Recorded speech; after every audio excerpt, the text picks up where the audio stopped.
दुबे जी है, उनका पहला कमेंट बचा है। तो दुबे जी, आप कैसा देखते हैं?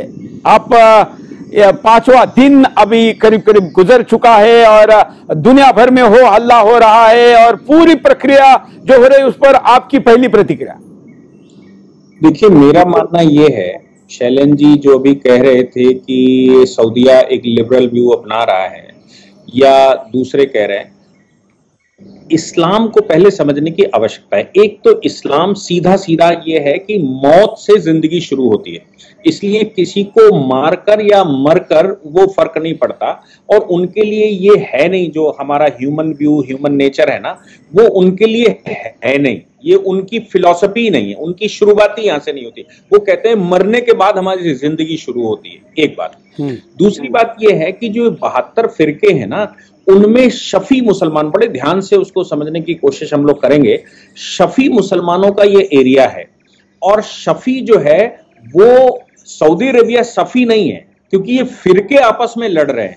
और ये जो फिरके आपस में लड़ रहे हैं ना, तो आप जितने फिलिस्तीन से इजराइल से लड़ाइयां देखेंगे, वो शफी बनाम यहूदी है, वो बाकी का नहीं है। बाकी के जो उनके फिरके हैं वो नहीं लड़ते, तो ये ही लड़ते हैं। इजिप्ट वाले लड़ेंगे, लेबनान वाले लड़ेंगे, सीरिया वाले लड़ेंगे, कुछ और जगहों पर शफी मुसलमान हैं वो लड़ेंगे, लेकिन बाकी सब पीछे से हो हल्ला मचाएंगे। कोई कहेगा हम आपका समझौता करवा देते हैं, कोई कहेगा नहीं एक ह्यूमन फेस दिखाते हैं, कोई कहेगा ये गलत कर रहे हो, कोई कहेगा वो गलत कर रहे हैं, लेकिन वो लड़ने नहीं जाएंगे, क्योंकि उनके आपस में बहुत भयंकर कन्फ्लिक्ट हैं।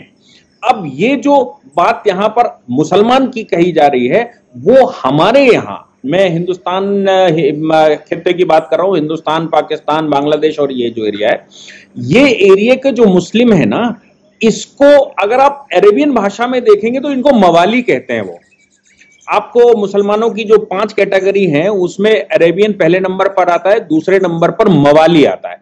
मवाली का मतलब वो मुसलमान जो कि अरेबियन नहीं है। तीसरे नंबर पर धिम्मी आता है, जैसे ये इनको अभी इजराइल वालों को वो धिम्मी समझते हैं जो उनके यहाँ रहते हैं। चौथे नंबर पर नॉन मुस्लिम आता है, जिसको वो डायरेक्टली काफिर कहते हैं। 5वें नंबर पर जो उनके पास गुलाम रहता है वो रहता है।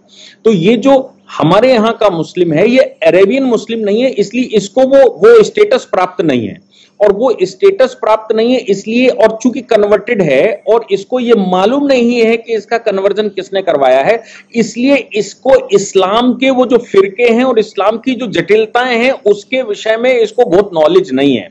हालांकि हमारे यहाँ खुद में 150 प्रकार के मुसलमान हैं, और वो अभी पाकिस्तान में ही जस्टिस मुनीर कयानी कमीशन ने बताया था कि 150 प्रकार के मुसलमान हैं और उनका ये मैं उस पर नहीं जाऊंगा।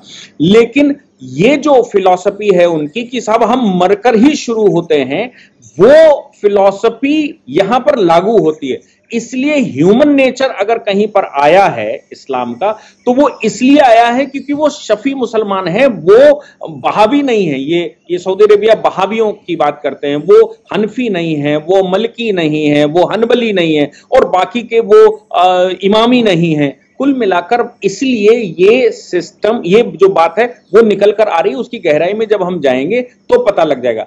अगर ये सारे एक होते तो अब तक बहुत कुछ हो चुका होता। लेकिन ये जो लैंड की बात जहां तक ये लोग कहेंगे, क्योंकि वो इस्लाम के साथ जुड़ा हुआ है, तो ये भर्त्सनाएं करेंगे, स्टेटमेंट देंगे और बंदर घुड़की भी देंगे, कुछ और भी करेंगे, लेकिन ये करेंगे कुछ नहीं, ये पक्का है।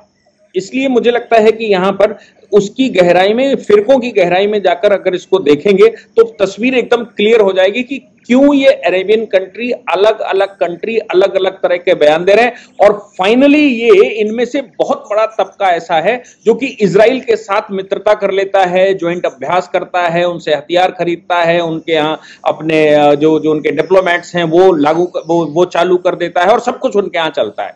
वो इसीलिए चलता है क्योंकि उनको शफियों से उनको बहुत ज्यादा लेना देना नहीं है। वो शफी हैं, वो इजिप्ट में पाए जाते हैं, वो लेबनान में पाए जाते हैं, वो यहाँ गाजा पट्टी में पाए जाते हैं, पैलेस्टीनियन लैंड में पाए जाते हैं, या फिर कुछ ईरान या इराक के कुछ क्षेत्रों में भी पाए जाते हैं। हमारे यहाँ भी एक बहुत छोटा सा तबका 1% 2% होगा जो केरला में और कर्नाटका में और तमिलनाडु में पाया जाता है। तो इस डिस्टिंक्शन के साथ मुझे लगता है कि अगर हम देखें तो क्लैरिटी आएगी इस पर। जी बिल्कुल। तो आपने चारों अतिथियों के वर्जन सुन लिए हैं, उनकी प्रतिक्रिया सुनी है कि इसको वो कैसा देख रहे हैं।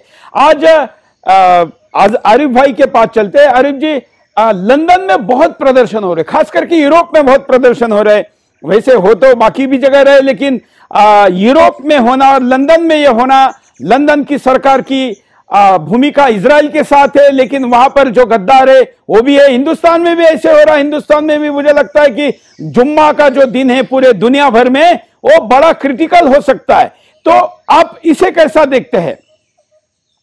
देखें, यहाँ पे ये सारे जो जिहादी हैं इनका गढ़ बन चुका है लंदन। और देखें, पूरी दुनिया में, पूरे यूरोप में इजराइल के झंडे के मोनोग्राम लगाए गए मुख्तलिफ बिल्डिंगों पे, मुख्तलिफ वो, लेकिन लंदन का मेयर एक पाकिस्तानी है, इसलिए लंदन में नहीं लगाया गया ये। तो यहाँ पे सारा जिहादियों का गढ़ हो चुका है। और एक्सट्रीम राइट यूके के और यूके के जो गोरे लोग हैं वो अब तंग आ चुके हैं कि आए दिन, अभी मुहर्रम आया तो जुलूस पूरा लंदन में निकल रहे हैं, रबीउल अव्वल आया, ईद मिलादुन नबी तो पूरा ऑक्यूपाई कर लिया लंदन। बात बात पे ये लंदन में लड़ने मरने को तैयार हो जाते हैं। लंदन अब जिहादियों की एक्टिविटी का कैपिटल बन चुका है। और आज होम ऑफिस ने यहाँ पे एक लेटर सर्कुलेट किया है, यूके की होम ऑफिस ने, जिसमें कहा है कि हमास को यूके में टेररिस्ट ऑर्गेनाइजेशन का दर्जा हासिल है और वो लोग क्रिमिनल हैं जो अपने आप को हमास का सपोर्टर बताते हैं, जो हमास के लिए रैली निकालते हैं वो भी क्रिमिनल हैं, जो हमास के लिए सपोर्ट के लिए आवाज उठाते हैं, चंदा जमा करते हैं, वो भी टेररिस्ट हैं, क्रिमिनल हैं। कोई मीटिंग हमास की होगी वो भी, इस तरह के कई इन्होंने चीजें दी हैं, लेकिन अभी तक ये सिर्फ पेपर पे है, कोई एक्शन नहीं लिया गया। मैं समझता हूं कि ये फ्रीडम ऑफ स्पीच के नाम पे खालिस्तानियों को यहाँ पे खुली छूट दी थी। आज उस फ्रीडम ऑफ स्पीच को अब इनकी समझ में आ रहा है कि एक फर्क होता है फ्रीडम ऑफ स्पीच में और हेट स्पीच में। तो इनको अगर हमास के खिलाफ एक्शन लेना होगा तो इनको खालिस्तानियों के खिलाफ भी एक्शन लेना होगा, कि इसलिए कि खालिस्तानियों का भी टेररिज्म से टोटल कनेक्शन है। वो टेररिज्म को एडॉप्ट करते हैं, जैसे कानून ने कहा हम हमास की तरह इंडिया पे हमला करेंगे, ये टेररिज्म है और इस तरह के हमारे लोगों को गिरफ्तार करना चाहिए। मैं डीके दुबे जी से भी इस वीडियो पर प्रतिक्रिया लूंगा। डीके दुबे जी, कहा जाता है कि अंतर्राष्ट्रीय न्यायालय है, वॉर क्रिमिनल तय किए जाते हैं, उनके ऊपर एक्शन होता है। इस प्रकार की डेड बॉडी के साथ की जाने वाली अभद्रता जैसी चीजें, क्या कोई अंतर्राष्ट्रीय ऐसी व्यवस्था है भी, या फिर इजराइल स्टाइल में ही जवाब देना एकमात्र तरीका है? देखिए, ताले शरीफों के लिए लगाए जाते हैं, चोरों के लिए नहीं। और जो प्रोटेक्शन के लिए आप रखते हैं वो छोटे मोटे हथियार, वो डकैतों के लिए नहीं होते, वो आपके लिए होते हैं जो आपस में चैमे हो जाए। तो ये जो बिरादरी है ना, इसका माइंडसेट ही दूसरा है। आप सोच कर देखो कि एक व्यक्ति दारा शिको अगर उपनिषदों का इंटरप्रिटेशन कर देता है अरबी में, तो औरंगजेब अपने 2 भाइयों को मिलकर उसकी हत्या करता है और बाप विरोध करता है तो उसको गिरफ्तार करता है। सिर्फ इतनी सी बात कि उसने उपनिषदों का इंटरप्रिटेशन कर दिया अरबी में। तो आप केवल इंटरप्रिटेशन मात्र कर देंगे, आप केवल कोई ग्रंथ पढ़ भर भी लेंगे तो उनके लिए आप काफिर हो जाते हैं। और जब आप काफिर हो जाते हैं तो फिर उनकी जो अंदर की बचपन से भड़ास है, वो भड़ास निकलती है, तो वो ये एक्शन है। अब आप युद्ध काल में अभी शुरू कर देंगे तो फिर वहां ये शुरू हो जाएगा कि नहीं साहब, युद्ध काल में तो जो वार क्रिमिनल्स हैं वो ये हैं कि वो हैं, कि ऐसे नहीं आता वो तो ऐसे ही है। अब ये सारे ड्रामे शुरू हो जाएंगे। इसलिए इंटरनेशनली मुझे नहीं लगता कि इस पर बहुत कुछ होने वाला है। इसका जो सोल्यूशन है वो है जो यूएस ने निकाला अलकायदा का, जो बाकी कंट्री निकालते आए हैं इससे पहले, वो जो आज इजराइल निकाल रहा है, ये ही सोल्यूशन है। इसके अलावा कोई सोल्यूशन है नहीं इसका। हमारे लिए भी सीख है। नहीं, हमारे लिए तो बिल्कुल सीख इसलिए है क्योंकि जो प्रकरण वहां चल रहा है वो हमारे यहां लेट आया, लेकिन वो हमारे यहां भी चल रहा है। अब आप सोचो, इस लैंड पर जिस जमीन की बात चल रही है, ये तो यहूदियों की ही लैंड है शुरू से। भले ही एक्सोडस उनका हो गया हो तो 550 ईसा पूर्व वो आकर यहां बस गए, और ये युद्ध काल का समय था, कभी इजिप्ट वाले उधर घुस गए तो कभी ये इधर घुस गए, कभी वो उधर घुस गए। तो ये लैंड पर वो ये कह रहे हैं कि साहब इजिप्ट का कभी शासन हुआ करता था इसलिए ये हमारी है। तो हमारे यहां भी तो वो क्लेम करते हैं ना, जिन्ना जब पाकिस्तान बना रहा है तो वो भी तो यही क्लेम कर रहा है ना कि 500 वर्षों 600 वर्षों तक मुसलमानों का शासन रहा, इसलिए जब ईसाई यहां से जा रहे हैं तो फिर मुसलमानों को देकर जाइए सत्ता, क्योंकि लेकिन उनके पहले तो हमारा था ना, उनके पहले हमारा था तो फिर हमको ही देना चाहिए। नहीं तो ये बात स्वीकार कहां करते हैं ना कि उससे पहले आप कौन थे। वो तो ये कहते हैं कि साहब 500 वर्ष हमारा था इसलिए हमारा, वो ये कहते हैं कि आपने राम मंदिर बना लिया है ना, वो हमारा था। क्योंकि औरंगजेब ने तोड़कर मंदिर वहां मस्जिद बनाई थी, इसलिए वो मस्जिद हमारी है। इसलिए नहीं है क्योंकि आपके राम वहां पर 7000 साल पहले हुए थे, इसलिए 300 वर्ष पहले एक आक्रांता ने वो तोड़कर और वहां वो बना लिया था। तो ये कॉन्सेप्ट इस समय है जो मुस्लिम सपोर्ट है ना ये हमास का, उसके पीछे का कॉन्सेप्ट ये है कि साहब हम 20 साल से बैठे थे, 40 साल से बैठे थे, 200 वर्ष पहले ये हो गया था, 500 वर्ष पहले ये हो गया था, इसलिए लैंड ये हमारी है। आप तो ऑक्यूपेशन में बैठे हुए हैं, आप तो जबरदस्ती करके बैठे हुए हैं। आप ये सोचिए कि पाक ऑक्युपाइड जम्मू एंड कश्मीर हम वापस लेते हैं तो यही बात आने वाली है कि साहब ये तो मुसलमानों की लैंड है, आप ऐसा कर रहे हैं। जम्मू कश्मीर के महाराजा ने लीगली एक्सेशन किया, लेकिन साहब ये इस्लामिक लैंड है इसलिए वो कैसे कर सकते हैं। और अभी आप अगले स्टेप पर जब आएंगे तो हम उस पर चर्चा करने वाले कि भारत का हाल बुरा आजादी के बाद वो करने क्या वाले थे जब टू पार्टीशन थ्योरी आई। तो भारत को पूरा इस्लामिक राष्ट्र बनाने की उनकी पूरी योजना थी, लेकिन वो हमारा सौभाग्य था कि उस समय की लीडरशिप को थोड़ी बहुत ही सही लेकिन सद्बुद्धि दे दी थी, जिसकी वजह से हम थोड़ा बच पाए। नहीं तो भारत के अंदर 150 पाकिस्तान बनने वाले थे। नहीं, बल्कि मैं दुबे जी आज का विषय यही था, लेकिन क्योंकि आप आरिफ जी भी आज जुड़ गए और हमने थोड़ा सा यूरोप और उधर का हिस्सा लेना तय किया, हम अलग से भी शो करेंगे। मेरे पास तो ग्राफिक भी तय, जरा दिखा देते दर्शकों को। हम जल्दी ही आपके पास लेकर आने वाले हैं विषय, कैसे हिंदुस्तान में गाजा पट्टी, वर्तमान जो इजराइल के पास फिलिस्तीनी गाजा पट्टी, उससे कई हजार गुना बड़ी पट्टी हिंदुस्तान में बन रही थी। ये वो है, ये वो नक्शा है, पाकिस्तान से बांग्लादेश तक ये बनने का तय हो गया था। इस पूरे ये देखिए, ये यहां तक आने वाला था, मतलब वहां से पाकिस्तान से शुरू होके ये क्षेत्र कौन सा है, पंजाब है, हरियाणा है, और उसके साथ साथ ये बिहार, यूपी बिहार करते हुए बंगाल में जा रहा है। तो ये वहां तक जाने वाला ये पूरा नक्शे के ऊपर मैं एक बिंदास बोल अलग से करने वाला हूं।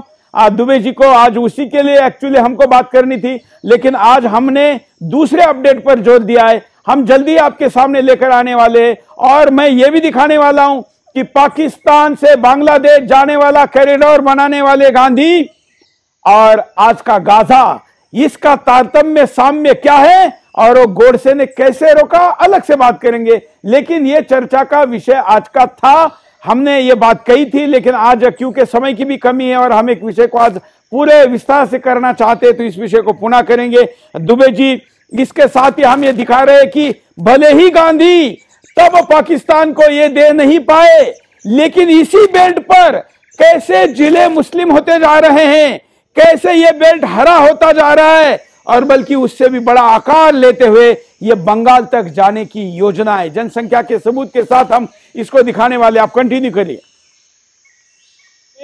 इस बात के लिए कि भाई वो जमीन जो है वो उनका कहना है कि ये यहूदियों की है ही नहीं। जैसे आरिफ भाई कह रहे हैं भाई 4000 साल से बैठे हुए हैं, भाई आप क्या बताते हो कि आप 10 साल के लिए अंदर घुस गए या 20 साल के लिए अंदर घुस गए या 25 साल के लिए अंदर घुस गए और कह रहे हैं कि हमारी लैंड है क्योंकि हम सब ऐसा ऐसा है, क्योंकि हमने इजिप्ट ने कभी जीत लिया था, क्योंकि कभी वो बाद में बेबीलोनिया ने उस पर हमला कर दिया था, कि कभी पर्शियन अंपायर उसमें घुस गई थी। ये कोई लॉजिक नहीं बनता। ये तो उस समय के युद्ध काल का यही परिस्थिति थी, इसलिए उस परिस्थिति को क्लेम करना, ये तो आप सिर्फ एक बात समझ लीजिए कि जो इस्लामिक कैरेक्टर है भू राजनीतिक आंदोलन का, कि भाई भूमि कैसे कब्जा किया जाए और कब्जा करके उस पर राजनीति कैसे की जाए और कैसे एक सत्ता स्थापित की जाए, उसका हिस्सा है, इसके अलावा कुछ नहीं।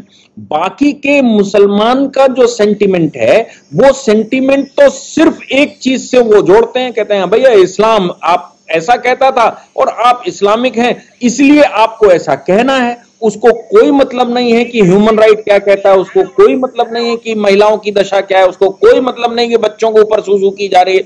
उसके लिए तो महिलाएं एक वस्तु है, माल है, जिसको उसको अर्न करना है, जीतना है, जीतने के बाद उसका उपभोग करना है। उसके लिए बच्चे तो गुलाम की तरह हैं दूसरे उसके। तो वो क्या है, जैसे मैंने कहा कि वो इस्लामिक लोगों को भी कैटेगराइज करते हैं। जैसे हमारे यहां का जो मुसलमान है वो अरबी में मवाली है, हमारे यहां मवाली थोड़ा दूसरा शब्द इस्तेमाल होता है, वो मवाली कहते हैं। वो अरेबियन फर्स्ट देन मवाली जो कन्वर्ट होकर मुसलमान बना, तो वो अगर वहां पर अरबी बनाम कन्वर्टेड मुस्लिम आएगा तो वो इनको मारने लगेंगे, क्योंकि उनको वहां से राजनीति करनी। लेकिन जब तक वो हमारा इस्तेमाल कर सकते हैं, जैसे हमारे लोगों का इस्तेमाल कर सकते हैं, जैसे हमारे लोगों को कन्वर्ट करके अपने लिए इस्तेमाल कर सकते हैं और राजनीति कर सकते हैं, वो लगातार करते हैं। लेकिन वो जो लगातार प्रीचर्स बताते हैं, या जो तकरीर तहरीर क्या बोला जाता है, तकरीर की जाती, उसमें एक ही चीज घुसेड़ी जाती है, जो अभी वो भाई कह रहे थे, अब्राहम भाई, कि वो आप समझ लीजिए शुरू से पहली बात यह है कि साहब यहूदियों को मारना है, इसी से फलाना होगा, और उसके बाद गजवा हिंद करना है, इससे ये होगा। तो जिसके दिमाग में ये कूड़ा बैठ गया हो, उसमें ह्यूमन राइट आप घुसड़ कैसे सकते हैं? उसमें कैसे आप एक ह्यूमन व्यू ले सकते हैं? उसमें उसको बच्चे महिलाएं दिखाई कहां पड़ते हैं? जिसको अपने परिवारों की महिलाएं बच्चे न दिखाई देते हों, उसको भाई यहूदियों के या बाकियों के कैसे दिख सकते हैं? ये तो एक सामान्य सी बात है। मुझे लगता है इसमें कोई रॉकेट साइंस नहीं है, कोई इंटेलिजेंस नहीं है, और कोई इंटेलिजेंस या रॉकेट साइंस लगाने की आवश्यकता भी नहीं है। आप 1500 साल का इतिहास देख लीजिए, उस इतिहास में जितने रूलर हुए हैं, रूलर के साथ जो लोग हुए हैं, और रूलर के पहले वाला जो रूलर हुआ, भले ही वो मुसलमान हो, वो पहले जो हुआ है उसके परिवारों को देख लीजिए। पुराने परिवारों को जड़ से समाप्त करना ही पहला उद्देश्य होता था। उसमें उसको अपने भाई बंधु परिवार के बच्चे भी नहीं दिखते, उसकी महिलाएं नहीं दिखती, तो फिर ज्यूस के बच्चे कैसे दिख सकते हैं? तो फिर वो ईसाइयों के बच्चे कैसे दिख सकते हैं? तो फिर वो हमारे बच्चे कैसे दिख सकते हैं? उनको वो उनकी दृष्टि ही ऐसी नहीं, उसमें वो लेंस ही नहीं लगा जिसमें दिखे। तो जिसके पास लेंस ना हो, आप उससे क्या उम्मीद कर सकते हैं? वो क्या देखेगा? वो देख नहीं सकता, वो सोच नहीं सकता, उसके पास वो सॉफ्टवेयर नहीं है जो सॉफ्टवेयर इस तरह की चीजों का इमेजिनेशन करता है। इसलिए उसको समझने की जो मुझे लगता है कि दृष्टि है, हमको दृष्टि ही बदलना चाहिए, तभी हम उसको समझ पाएंगे। अगर हमारी ये दृष्टि, हमने अपनी दृष्टि से उनको देखा, तो आपकी समझ में आने वाला नहीं, हमारी समझ में आने वाला नहीं है। जी बिल्कुल बिल्कुल। आरिफ जी कुछ कहना चाह रहे थे जब आप ये कम्युनिटी के तौर पर, और मैं ये भी बात बता दूं दर्शकों कि ब्रिटेन के बाहर का सबसे बड़ा निवेशक अमेरिका नहीं है, भारत है।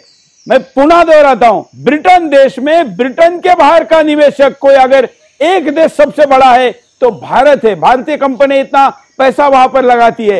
ये वहां की हिंदुस्तान की स्थिति है। लेकिन भिखारी और जॉबलेस अनाउंस लेने वाले इजराइल के पक्ष में बात करें। कार्यक्रम के अंत में हम कल क्या होगा इसकी बात रोज करते हैं, और फिर कल फिर पुनः मिलते हैं। तो मैं दुबे जी, अब क्या लगता है आपको? 5वां दिन है, सिचुएशन सामने है, अभी थल सेना उतरी नहीं है, युद्ध पूरा बाकी है, क्योंकि इनका कहना है कि हम गाजा को इस बार पूरा खाली करके पूरा कब्जा में लेंगे। अगले 24 घंटे में क्या हो सकता है? नहीं, अभी तो ये बात डॉक्टर एरोन ने बिल्कुल क्लियर कर दी है कि इजराइल की सरकार ने ये तय कर लिया है कि भाई वो बिल्कुल साफ करना है, और विश्व पूरा का पूरा इजराइल के साथ है। तो मुझे लगता है कि वो सिस्टमेटिक तरीके से जो पहले एस्केलेशन चल रहा है, या पहले जो उनके हथियारों के अड्डे हैं, उनके जो लड़ाकों के अड्डे हैं, या जहां पर उनको सबसे ज्यादा सेंसिटिव लगता है, उसको समाप्त करने के बाद उसमें एंट्री करने वाले हैं। तो कल भी अभी मुझे लगता है अभी कुछ अड्डे रह गए होंगे जिनको वो पूरा साफ करेंगे, उसके बाद आगे बढ़ेंगे, क्योंकि ऐसे सीधे अंदर चले जाएंगे तो खुद को भी नुकसान हो जाएगा। इसलिए पहले उनको टारगेट करके खत्म करना आवश्यक रहता है। और मुझे लगता है कि पूरा विश्व इस बात के लिए एग्रीड है। इस्लामिक कंट्री भले कुछ भी कह रहे हो, लेकिन बाकी पूरा विश्व उसके लिए एग्रीड है, क्योंकि हमास ने जो किया है ना, वो तो सुनने के लायक भी नहीं है। उसको जस्टिफाई करना तो बहुत दूर की बात होती है, उसको जस्टिफाई किया ही नहीं जा सकता। इसलिए इस स्टेप में जो भी उनको टाइम लगने वाला है, लेकिन अभी स्थान बाकी हैं, जहां तक मेरी छोटी सी नॉलेज है कि अभी वो जो स्थान है, जैसे ये जो सुसु करते दिखा रहे थे या ये इस तरह के लोगों के ऊपर पहले उनको समाप्त किया जाएगा, उसके बाद उसमें एंट्री मारने का नंबर आएगा। और पूरा विश्व में जो भी कंट्री अभी बचे हैं वो भी धीरे धीरे करके डेली स्टेटमेंट दे ही रहे हैं। और जैसे कि ऋषि सुनक साहब ने कहा है कि जो लोग हमास के साथ खड़े हुए हैं, जिनको हमास में ह्यूमैनिटी दिखती है, जिनको हमास में जो ये कुछ वो दिखता है, उनको मैं क्लियर कर दूं कि वो टेररिस्ट हैं, और जो ऐसे विचार रखते हैं वो भी टेररिस्ट हैं। तो अब ये क्लियर हो गया है कि ये टेररिस्टों का ग्रुप है, ये कोई ह्यूमन राइट के एक्टिविस्टों का कोई वो नहीं है। इसलिए इनको समाप्त करने के लिए जो स्टेप्स लेने चाहिए वो लिए जा रहे हैं, और पूरे वर्ल्ड उनके साथ खड़ा हुआ है। अभी वर्ल्ड के कुछ और कंट्रियों के स्टेटमेंट बाकी हैं जो धीरे धीरे करके मुझे लगता है आते जाएंगे, जो हौसला इजराइल को दे रहे हैं। और इजराइल इसको ध्यान में रखते हुए इस मौके को वो खाली नहीं छोड़ेगा। अगर उसने छोड़ा तो मुझे लगता है कि वो स्वयं में भविष्य में पछताने नहीं, वहां कोई गांधी जी नहीं है, गांधी जी नहीं है वहां कोई कि छोड़ दे, इसलिए नहीं छोड़ने वाला है।